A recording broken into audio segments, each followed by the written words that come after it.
Welcome to the Stripped Podcast. This is your host, Allison Lassard. Let's get into it. So your life might already be screaming at you like, you're done here, but you're still waiting for this quote unquote perfect exit strategy. Spoiler alert, it's never going to feel perfect. All right. What if that perfect moment that you're imagining never comes? What if delaying a decision is exactly the thing that's keeping what you want from coming into fruition? So let's look at some real life examples. This has been very much in my orbit lately.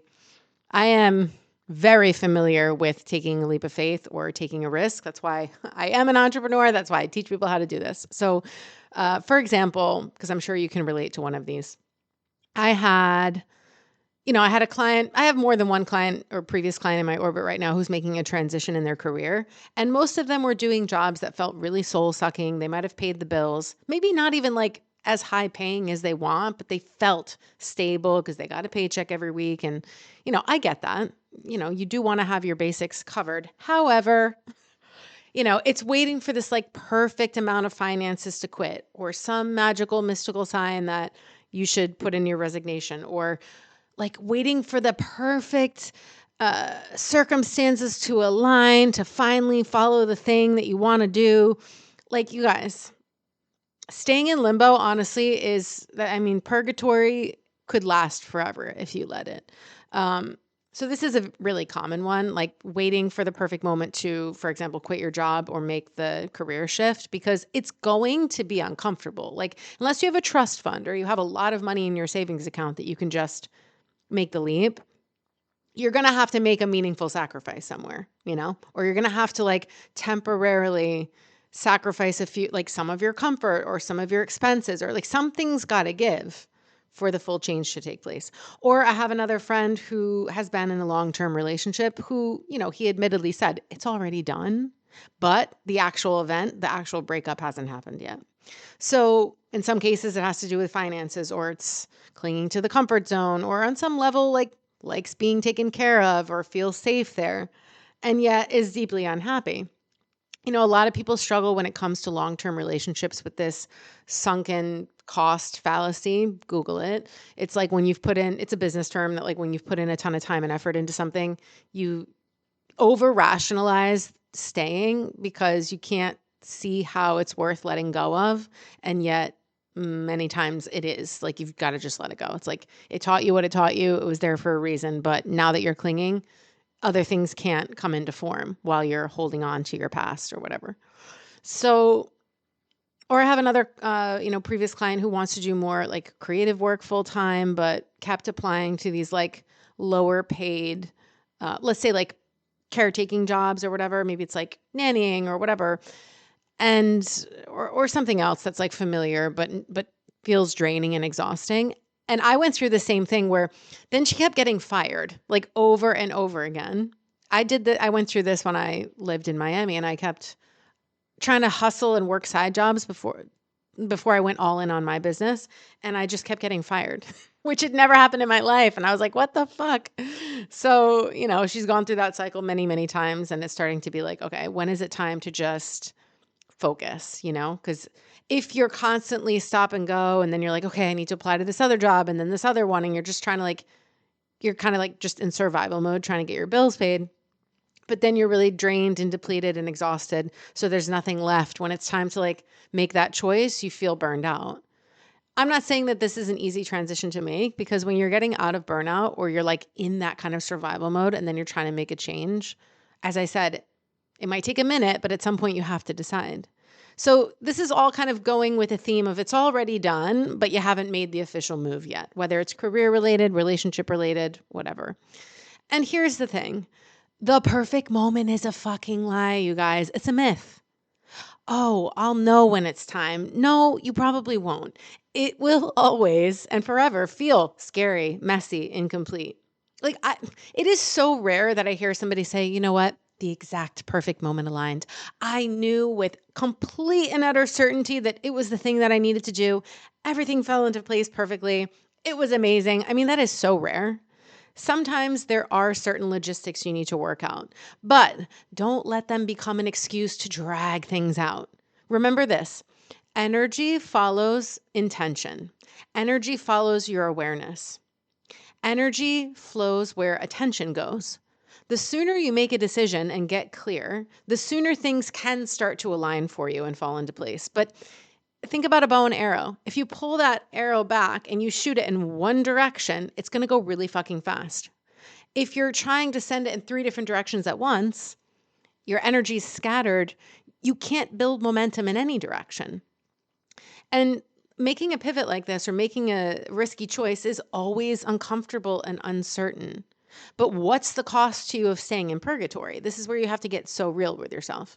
Sometimes you decide, not the universe. People are like, oh, something outside of me is making the decisions for me and running my life. You guys, that's like nonsense. It's bullshit. I don't believe that. I study Buddhism because I'm like, I am the creator of my reality. My karma, my mind is my projection that's creating my experience. Therefore, if I don't like what I'm experiencing, it can change. Things are changeable. The only constant in life is change. If that's true, it can change for the better, but I have to do that work internally. So taking action, even when it's one step or it's uncomfortable, that's how you take your power back. That's how you reclaim agency. I love the saying, because this has stuck with me for so many years, take one step towards the gods, they'll take 100 steps towards you. In my personal experience, that has been true. And again, what's the emotional and energetic cost of staying stuck? Every day that you stay in a situation that you know is already done, you're draining your life force, you're draining your joy, you're draining your creativity. Again, it lets you play the victim. You know what I'm saying? And for a lot of people, they will stay there because it's easier. Straight up. It's just easier to be like, I can't. It's too hard. Oh, I got dealt a bad lot in life. I got bad karma. I just got to meh. I don't know. That's not how I roll. So I very much encourage rip the Band-Aid off. Tell the truth. If your relationship, your job, your home situation, whatever it is done, staying put is just prolonging the inevitable. And oftentimes, your suffering is going to increase exponentially the more that you've outgrown that situation. So yeah, human nature is that a lot of times it has to get so bad. That's when you make the change.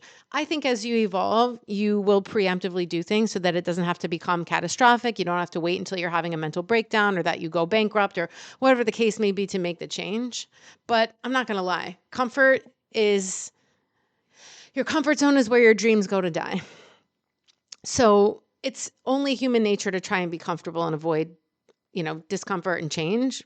But if you want change, you're just going to have to rip the Band-Aid off, right? Nothing clarifies your life faster than letting go and making a choice. After you make a move, after you take a leap, after you go all in, energetically first, emotionally, you have to be all in mentally, then resources and clarity often appear probably a lot quicker than you even think. Your devotion is what attracts resources and support. But people stay on the fence. They won't put both feet in the direction they want to walk. And then they're like, why isn't anything happening? Because you can't have one foot on the brake and one foot on the gas. You're not going anywhere. You're never going to feel perfectly ready, you guys. I left my corporate career in New York City to move to Miami Beach and have a career in the healing arts. And I literally moved and I was unemployed.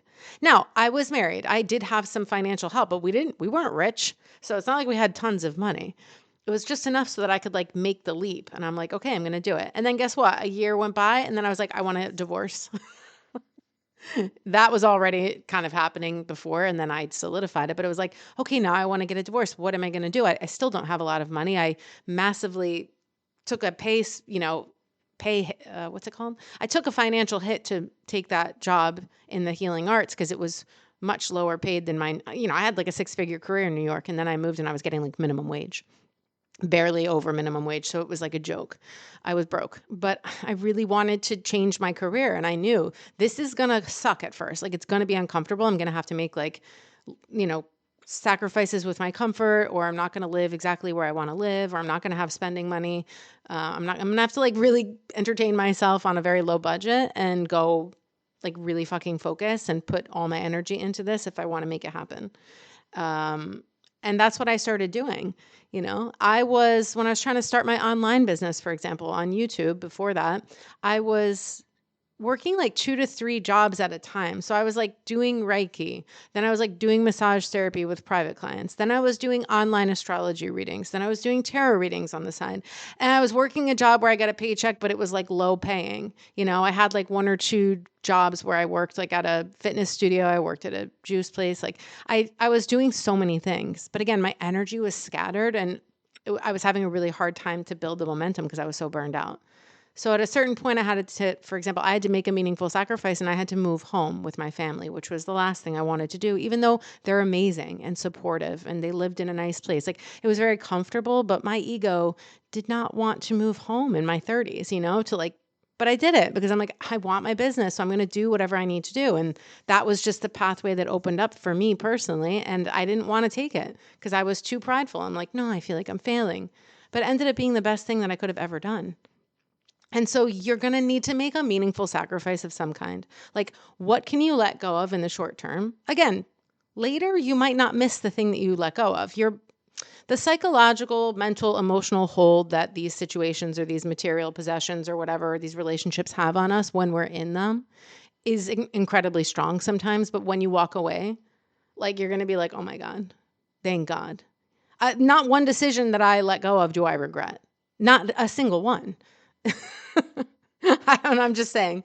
So action steps, like what can you do? Number 1, identify one area that is done.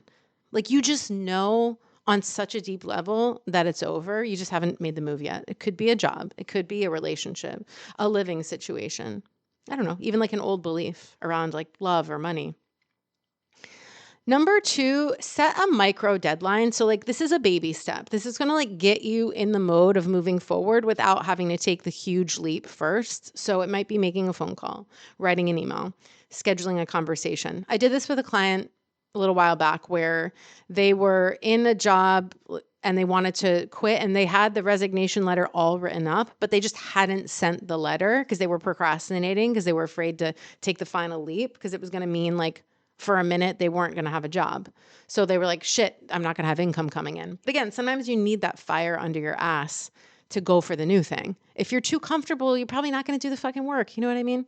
So I told him, use me as your accountability partner, send that email, get it done. Like you're not going to get the new thing until you resign. So resign, just do it. Just fucking do it. You already have the letter written. So he did it. And it was just this like domino effect.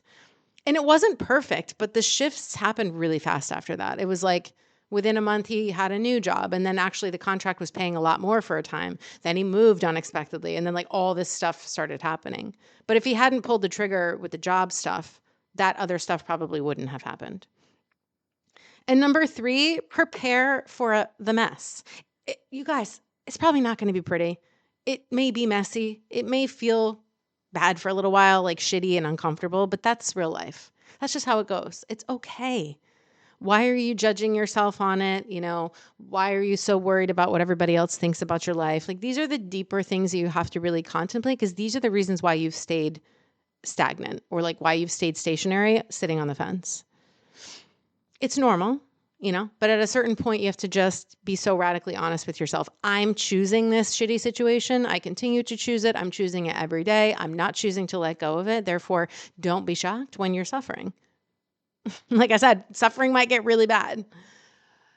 Again, just keep in the back of your mind, like meaningful sacrifice. It doesn't mean that you're going to never have anything again. It doesn't mean that it's going to last forever. It doesn't even mean that the discomfort will last for that long, but something's got to give. Right? So if you're done, you know, with the analysis paralysis, you want a clearer path out of limbo. I can help you with this. You can book a 60-minute clarity session. The link is in the show notes. I will totally help you. Like I said, I helped that client leave the job. I've helped clients leave relationships. I'm there as a guidepost. I can give you clarity on your blind spots you're not seeing. I can help motivate you in certain areas that you're afraid. Like there's a lot that we can do. And you will leave that session, by the way, the 60-minute with a follow-up email with some next steps to take. Again, you've got accountability with me. I also give you resources to keep the momentum going. That might be a meditation or 2 that are particular to your needs in the moment. It's always tailored to what you need. It's always individualized. So every session is unique and every follow-up is unique because I just go with what comes up in the session, and then I will trust me, I have almost 15-year archive of resources. So I have so many things that I can share with you guys. I will totally hook you up so that you don't feel like you're left hanging afterwards. And that's it. Once you start, you make one choice, the rest of the choices are going to start, like things will start to align for you. That's just always how it goes. So that's it, you guys. I'm sharing that with you today. I love you so much.